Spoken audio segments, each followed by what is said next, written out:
Vi såg bara en. Och det var jättekul. Vad hände Så med? vi skulle vara 5 dagar.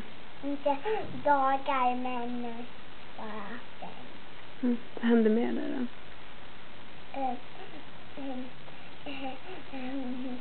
Jag hade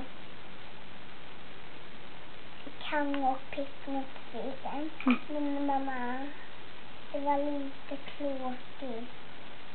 Så jag tänkte att jag ville ha en kolablad. Så hörde jag inte med det. För jag hade inte en dårkola. Men nu var jag med. Vad gjorde du med det där då?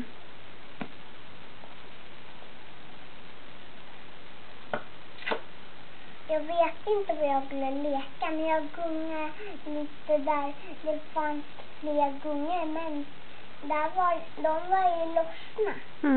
Och den gungan som satt fast, den var ju så kul så att jag gungade mest i den. För jag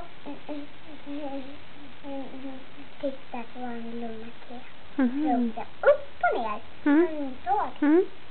Det var jättekul.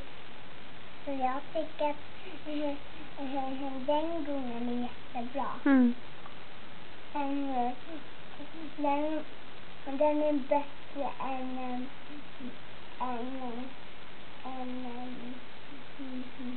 Eriks lekpark.